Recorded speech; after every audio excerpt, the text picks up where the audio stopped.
semana pasada, la bancada de la Revolución Ciudadana, a pie de curul, dio declaraciones defendiendo su intención de la incorporación de una nueva causal en el actual Código Integral Penal, COIP. La única finalidad que se pretende es que jueces con altos estándares internacionales revisen sentencias risibles, espurias, recalcó Viviana Veloz, que no se busca beneficiar a nadie en particular, pero a quienes tienen la amabilidad de escucharme, les invito a revisar una de las justificaciones de parte de la Fiscalía para rechazar esta posibilidad.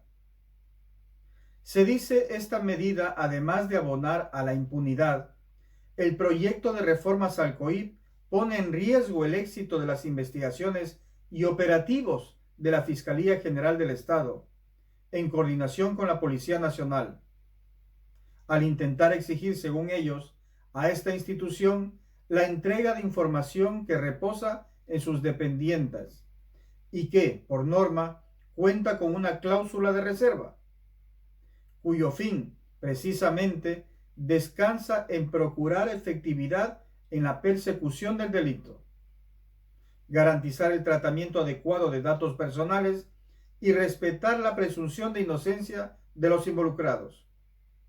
Sinceramente creo yo, desde mi visión externa, que la Fiscalía se niegue a entregar información no es por precautelar la investigación y peor la integridad de los involucrados. ¿Acaso les interesa? Ellos se reservan, digo, ese derecho porque de esta manera los casos los dan a conocer y los investigan o los agilitan de acuerdo a sus tiempos, de acuerdo a sus conveniencias. Y como ya manifesté en vídeos anteriores, creo que mucha gente que ostenta poder en el país lleva rabo de paja. Y por eso es que la fiscal ejerce en ellos un macabro chantaje. Sí, chantaje. Saquemos como conclusión, ¿por qué no hicieron nada cuando ya sabían que Villavicencio estaba en la mira de los sicarios y permitieron que lo desaparezcan? ¿Por qué no sacaron a la luz el caso León de Troya, que lo investigó el teniente Rengel? ¿Por qué sale a la luz recién ahora la posible responsabilidad de la madrina en este entramado delictivo? Seguramente muchos casos más de corrupción sabe la fiscal y no los revela aún. Seguro se sabrán a medida que se acerquen las elecciones presidenciales. Los mismos jueces de la Corte Nacional de Justicia en los que nosotros no creemos, en una justicia que no creemos, en una justicia que muchas veces ha cedido a presiones políticas, tendrán que hacer la valoración jurídica si procede o no el mencionado recurso. No entendemos cuál es la preocupación que tiene cierto sector político con la incorporación de esta nueva causal. Quizá la preocupación sea que jueces con altos estándares internacionales revisen sentencias que en este país se dieron de manera espuria de varios ciudadanos que han sido afectados sus derechos, porque lamentablemente no son todos, no voy a generalizar. En la Corte Nacional de Justicia tenemos jueces ganapán que no dictan sus sentencias de acuerdo a lo que establece la Constitución y la ley, sino a las presiones políticas del poder de turno. Asambleísta. No hay ninguna intención de favorecer al expresidente Rafael Correa. La falacia que dice y que menciona el movimiento Construye es totalmente falsa, porque si ustedes revisan el artículo 72 del Código Orgánico Integral Penal, no hay una reforma con la extinción de la pena. Cualquier ciudadano con esta modificación al recurso de revisión puede presentar ante la Corte Nacional de Justicia, e insisto, una corte en la que no creemos, y por ello nosotros hemos recurrido a jueces de corte internacional y que después darán sus pronunciamientos. No sabemos si ahora, después o mañana o con el paso del tiempo. Solamente se está incorporando una causal y que la facultad de dar la admisibilidad será entre los jueces de la misma Corte Nacional de Justicia. La ministra de Gobierno, Mónica Palencia, manifestó que está a la vista el éxito del bloque de seguridad, después de visitar la zona de Nueva Prosperina, distrito que tiene baja del 87% de muertes violentas. Un gran logro sin duda, pero ojalá se mantenga cuando se termine el estado de excepción. La ministra Palencia agregó que el distrito Nueva Prosperina que congrega a barrios populares de Monte Sinaí y otras zonas hacia el oeste de la vía perimetral, ha tenido una reducción de muertes violentas en un 87% en los 2 meses que van de este año. En gran parte de este periodo en Guayaquil se mantienen vigentes las declaratorias de estado de excepción y conflicto interno armado, que incluyó a 22 grupos delincuenciales como terroristas. Según las autoridades de seguridad, el plan operativo que aplican y que está integrado por policías y militares contra estructuras delictivas que operan en varios sectores ha contribuido en la tendencia a la baja en este sector, que hasta el año anterior era considerado uno de los más conflictivos. Cabe resaltar que en el año 2023 Nueva Prosperina se ubicó como el distrito con más asesinatos de Ecuador. En total hubieron 566 desapariciones, una cifra que lo situó en el tercero más violento del mundo, detrás de 2 ciudades mexicanas. Nos hemos trasladado justamente al sector de sociovivienda perteneciente al distrito de Nueva Prosperina, punto donde la Policía Nacional, luego de decretarse el estado de conflicto armado interno, ha implementado el plan Resurgir. Esto en busca de recuperar los espacios previamente tomados por agrupaciones narcodelictivas, dedicados principalmente a los delitos de extorsión, secuestro, asesinato y también microtráfico. A continuación les hemos preparado un reportaje con el recuento de todo lo que han sido estas intervenciones policiales. Este es el distrito Nueva Prosperina, conformado por 6 sectores ubicado en la periferia de Guayaquil, que el año pasado cerró con 566 asesinatos, siendo hasta ese momento el territorio más violento del país y el tercero en el mundo. Por ello, al empezar el 2024, la Policía Nacional, amparada en el estado de excepción, inició la Operación Resurgir,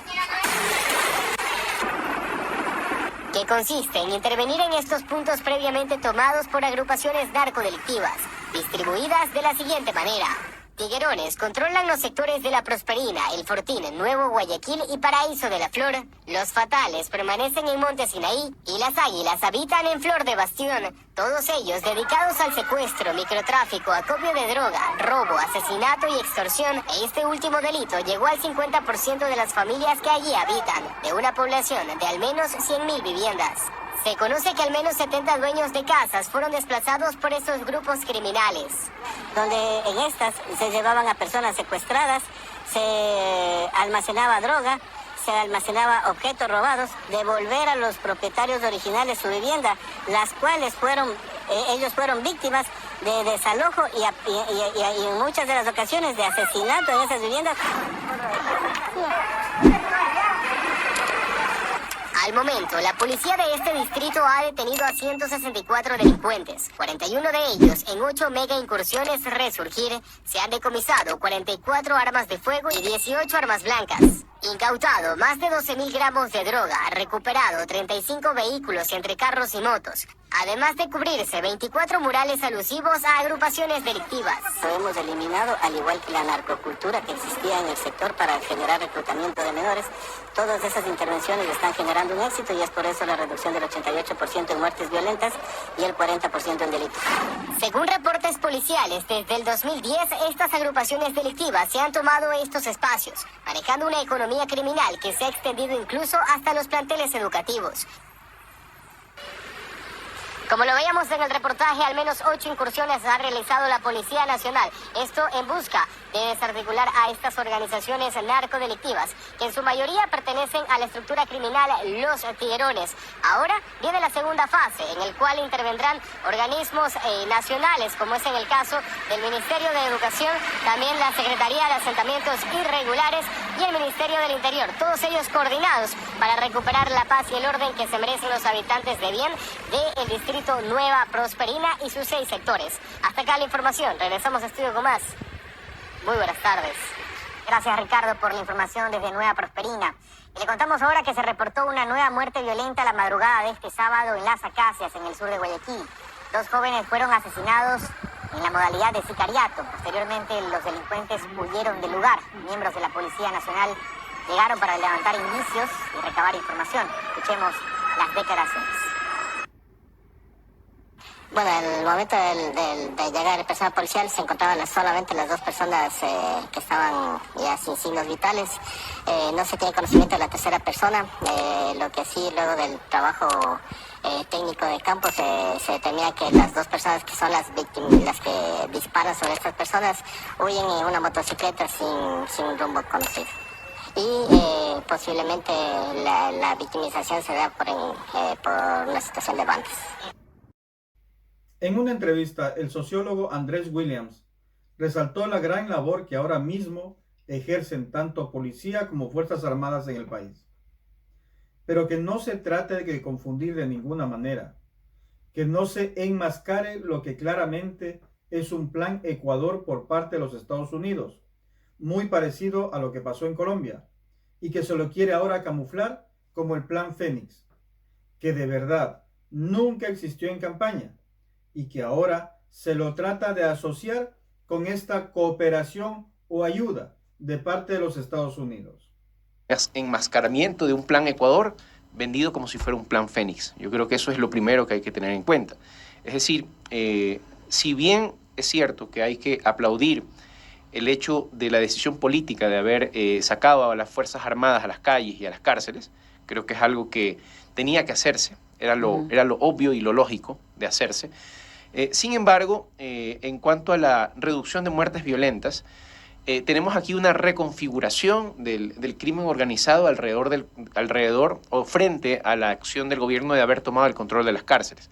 Sin embargo, hace un momento apuntaba Alexis en qué pasa cuando ellos se retiren, ¿no? En el caso de la cárcel de Quevedo, por ejemplo, ¿no? Tenemos una muestra de lo que va a hacer. Y el Estado no puede aplicar la excepción como regla. El estado de excepción, pues, es de excepción justamente para un periodo determinado. Pero ¿qué va a pasar ahí con la reconfiguración del crimen organizado? Y esto pues implica también que migra el centro de operación del crimen organizado, que inicialmente estaba comandado desde las cárceles, migra hacia territorios, hacia barrios, hacia fronteras. O sea, ahí me queda debiendo, por ejemplo, qué se ha hecho para un plan efectivo del control de fronteras, qué se ha hecho a partir de un plan efectivo de impedir que los jóvenes sigan reclutados por el crimen organizado, qué se ha hecho para impedir que las cajas de banano y las exportaciones de banano sigan siendo el principal vehículo por el que se exporta droga a otros países, ¿no? Y ahí yo creo que el lente adecuado para analizar el plan Fénix y su efectividad debe ser la geopolítica. ¿Por qué la geopolítica? Porque la geopolítica nos permite entender, primero, una visión integral de cómo se mueven los recursos a partir de las drogas a nivel transnacional.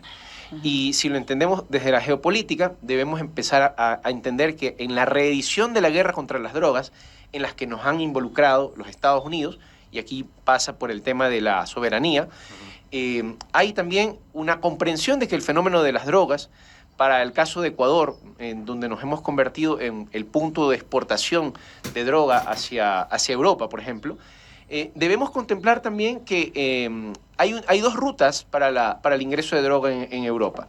Una ruta, pues, que es la que ya conocemos, esta ruta que se ha estudiado mucho a partir de las alianzas de los carteles de Sinaloa, etcétera, con la Ndrangheta y con la mafia albanesa, ¿no? Que es una alianza de larga data, que la conocemos a partir del puerto de Nápoles y lo que han estudiado algunos analistas de cuáles son las rutas de la droga. Pero hay una segunda ruta, que es una ruta que a lo mejor no la hemos considerado justamente porque los medios hegemónicos nos tienen hablando de otras cosas. Pero esa segunda ruta alternativa es Rusia. Por Rusia ingresa los cargamentos de cocaína más grandes que puedan haber venido y provienen de dos lugares. Uno, digamos, como puntos de exportación. Uno es Uruguay y otro es los puertos de Guayaquil, de Manta, de Pozorja. Es decir, ¿qué está pasando desde ese punto de vista? A ver, amigos, muchas gracias por llegar hasta aquí, al final del vídeo. Les pido que sigan compartiendo, participando, ya que estamos creciendo. Les auguro una buena semana. Seguimos mañana.